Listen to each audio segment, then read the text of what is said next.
today we're going to take a closer look at one of the most beautiful yet enigmatic pictures in the gallery's collection, the Wilton Diptych. It was made for King Richard II of England at the very end of the 14th century, but it takes its name from Wilton House near Salisbury in Wiltshire, where it was housed from 1705 until it entered the National Gallery's collection in 1929. A close examination of the diptych's complex imagery might help us to unravel some of its meanings and will make us realize just why this magnificent late 14th century painting is so very special. So let us turn our focus to the object. It consists of two hinged oak panels that have been painted on both sides. Its multi-layered imagery shows us that this must have been a deeply personal work of art, intimately tailored to its owner. This immediately becomes clear when we examine the triptych's outside.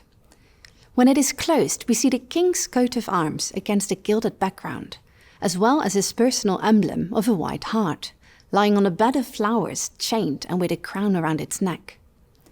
Its antlers were stamped into gold with tiny punches. The imagery on the inside of the diptych is also set against a radiant golden background. It shows us the young king, sumptuously dressed, kneeling in front of the Virgin and Child.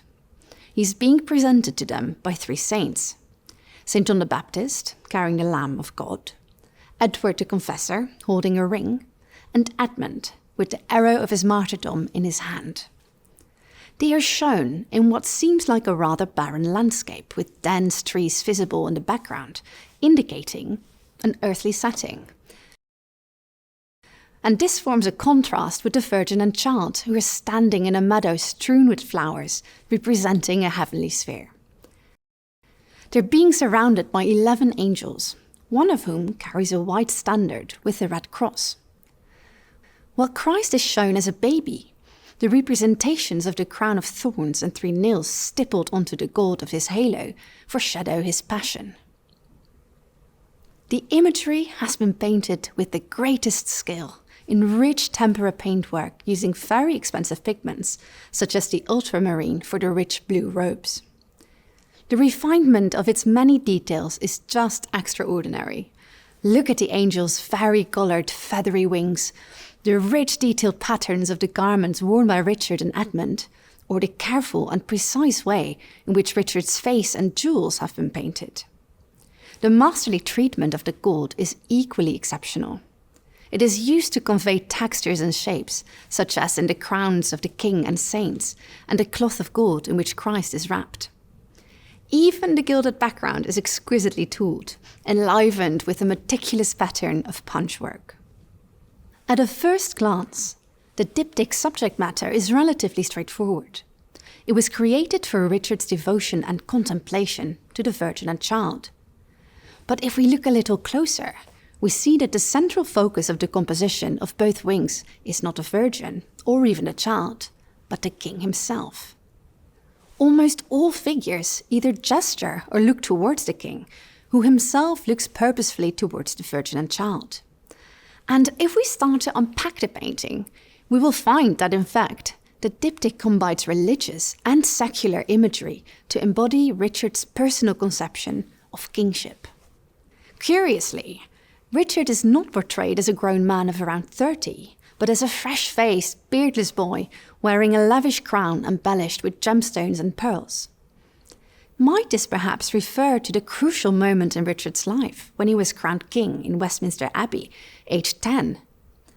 The 3 saints that accompany him are also connected to this important location.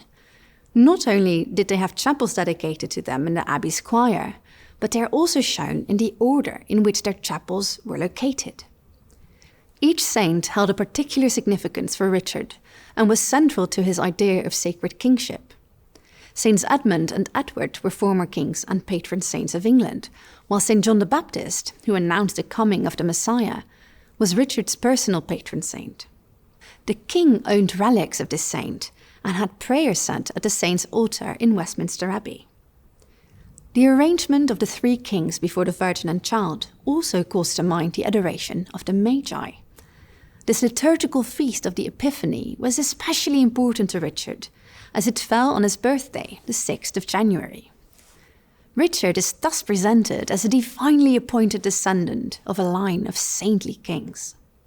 The intensely personal nature of the Wilton Diptych is also emphasized by the representation of Richard's livery, the white hart badges and the golden broomcord collars. The white hart was Richard's personal badge. It is not only shown on the diptych's outside, but also pops up many times on its inside, as a valuable jewel worn by the king and, in a slightly simplified version, by all the angels.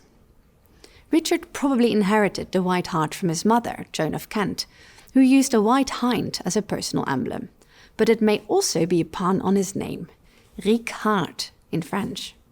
Additionally, Richard and the angels wear collars of golden broomcods, the pod of the broom plant. The white hart and broomcods even appear together in the elaborate pattern of Richard's robe. In Latin, the broomcod is known as Plantagenista, which is a play on his family name of Plantagenet, but broomcods were also the livery of Richard's father-in-law, the French king Charles VI. They were probably adopted by Richard after his marriage to 6-year-old Isabella of France in 1396. These painted jewels were probably based on real-life examples that are now lost. In this period, it was customary for the badges of kings and nobles to be worn by their friends and followers, so the angels are presented as Richard's supporters. But what to make of the red banner held by the angel? The banner standard was at the time probably understood as that of St. George, carried by all English soldiers going into battle. At the top of the staff sits a tiny orb showing an island with green trees and a white tower, set in a sea of silver leaf that is now flaked and slightly tarnished. Together, this banner and the image of the island represent England, which was thought to be under the special protection of the Virgin. In fact, it was commonly referred to as the Virgin's dowry. In addition to wearing the king's livery, the angels have red golden hair, resembling that of the king. So the angels are surely meant to represent the English, the king's subjects, which is emphasized by a well-known medieval pun on the Angles, as in the Anglo-Saxons, and angels. In this diptych, Richard is offering England to the Virgin as her dowry in the shape of a standard. His hands are empty, for he has presumably just presented it to the Virgin, and an angel now holds it. Christ has his hands raised to bless the standard, or Richard, or both, and the king will then receive the standard back in a reciprocal gesture of feudal exchange. This moment is at the heart of the painting, confirming Richard's belief in the sacred nature of his rule. The boy king is to rule England under the direct protection of the Virgin and Child. So how might this exceptional diptych have been used? With its small scale, minutely exquisite detail and jewel-like surfaces, the Wilton Diptych would have been used by Richard for private contemplation and devotion.